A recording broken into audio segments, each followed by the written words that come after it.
People think that you need thousands and thousands of dollars to buy these houses to flip, but really that's not the case. Like, you don't actually need as much money as you might think. In fact, I recently bought a home with only $500 of my own money, and I wanna share you how exactly I did that. So I'm gonna talk about like how I even found the deal, how I purchased it, and what's going on with it now, because this is actually a home that I'm still flipping as of today.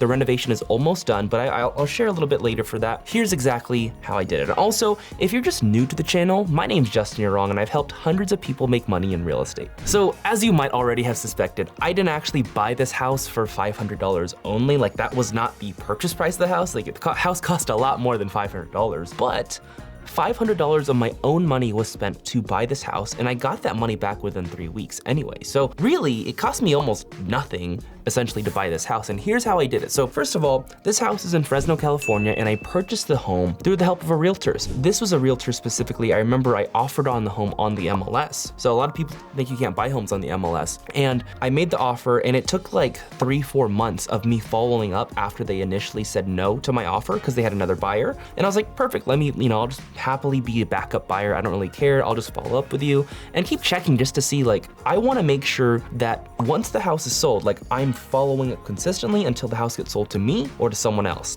Now, in this particular scenario, I think this went with another buyer actually. So the listing agent and the seller, they accepted a different offer than mine. And then for the, every single month during that escrow, or I just followed up. I was like, hey, like, how's this escrow going? Looks like it's going through? And eventually that escrow fell apart, and that probably took, a few months, 3-4 months of me following up with that agent. And over time, I was like, hey, like, I'm still here if you need, in case anything backs out, like, my offer's still good. And I just kept repeating that just so it was stuck in that listing agent's mind. And over time, once that initial buyer backed out, the agent came back to me, texted me, like, hey, are you still wanting to buy this home? I was like, yeah, I still want to buy the home. And so I ended up negotiating, I think, a little bit down of what I initially had offered, just because, the seller was a little bit more motivated and distressed. And so I had a really good deal on this home already, but essentially that's how I got the deal. So I let the listing agent represent me. I'll talk about the numbers at the very end, but essentially how I locked it up is, one, I was just consistent in my follow-up. My offer was fair. It was at a big discount from market value, of course, because I needed to make money on the flip, but I was just so consistent with the follow-up that the agent had like no excuse to not reach out to me. Did that make sense? Yeah, they had no excuse to not reach out to me. So when they finally did, I was like, this is perfect, let's lock up this deal.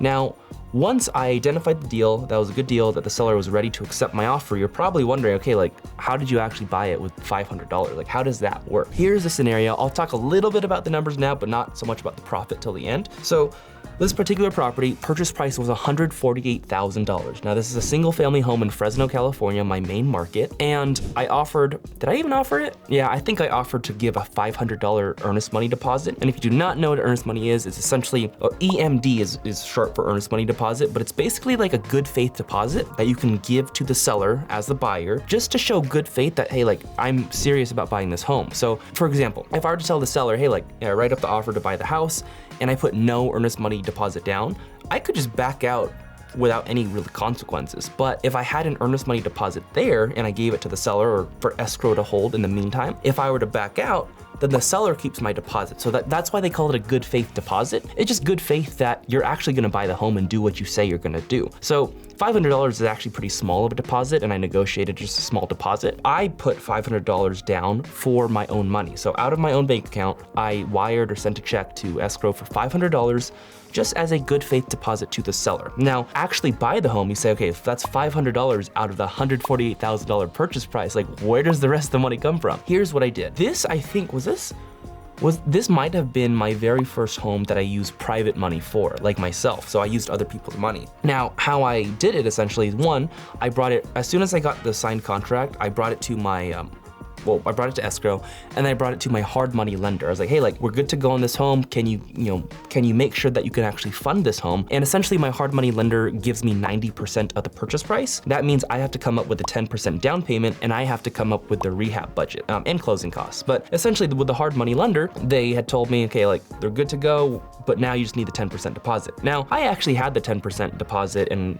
rehab cost in my own bank account, but as you know, or maybe as you don't know, if you really want to scale your real estate investing business, you have to start using other people's money. Because even if I had $1 million in my bank right now, which I don't at the moment, if I did, I would still run out of money.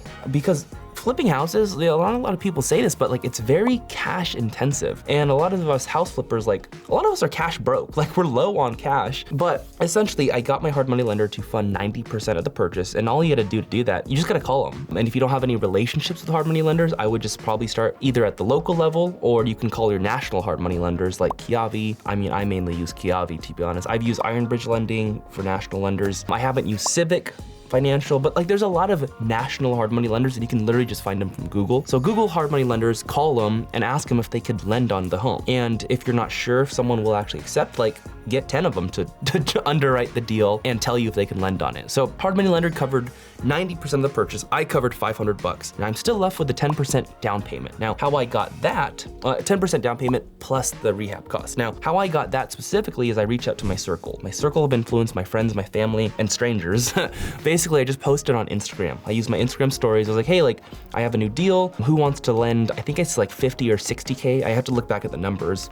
You know what? Let me not lie to you. I think it was 60K, but for this particular deal, I raised $50,000 for essentially the down payment and the rehab of this home. So all I did, I waited for people to respond back to my Instagram story or my Instagram post, and a lot of people were willing to lend, but there was one person in particular who was really ready to lend, and it wasn't actually him. It was someone that was getting into the real estate investing space, and I wanted him to learn, and he wanted to learn from me. So he didn't have the money to lend to me, but his grandparents did, and he's like, hey, like, can I connect you with my grandparents to give you like money for this $50,000 for this home for the flip? And I was like, yeah, that's perfect. And we essentially worked out, I would be paying his grandparents a certain interest rate on their money. And for him, I'd be giving him a profit split, just like a small profit split, essentially for connecting me with that lender. And he's also gonna be a project manager on the flip. Now, typically, if someone brings me a lender, I don't offer a profit split, but in this case, his grandparents were really mainly willing to lend that money if the guy who brought it to me, if their grandson was able to get some type of profit on it too. So I was like, yeah, that's perfectly fine. So I was willing to give a profit split to the guy who brought me his grandparents for the money. And he's also my project manager for the deal. So he's the one who's essentially babysitting the contractors, making sure the project's going well. And it's actually been amazing so far. So shout out to him if he's watching this video. But that's how I did it. Like, as you know, like I only used $500 of my own money. And as soon as his grandparents sent me the money for the down payment, the closing costs, the rehab, my $500 is back. So I essentially spent $0 to buy this home, and I'm flipping this home now, but you know, I'm taking on the risk of actually flipping it, dealing with market conditions, the contractors, like it's a lot of work. But that's how I did it. Like I still bought this home with very little of my own money, $500, and when you take in consideration that I got my money back within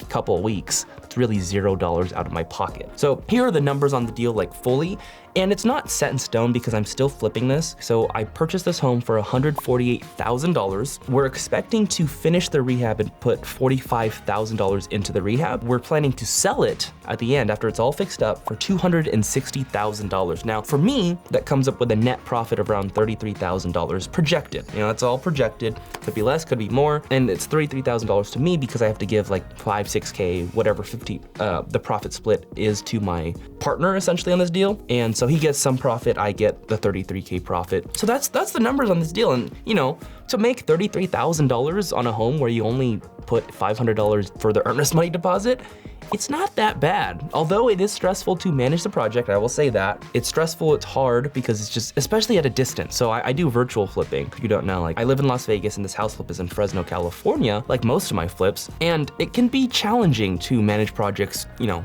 across the state. But anyways, that's how I did it. And if you want to learn more on, you know, you want to just get help in general for your real estate investing business, you can just click on the link in the description for a free strategy session. But if not, peace.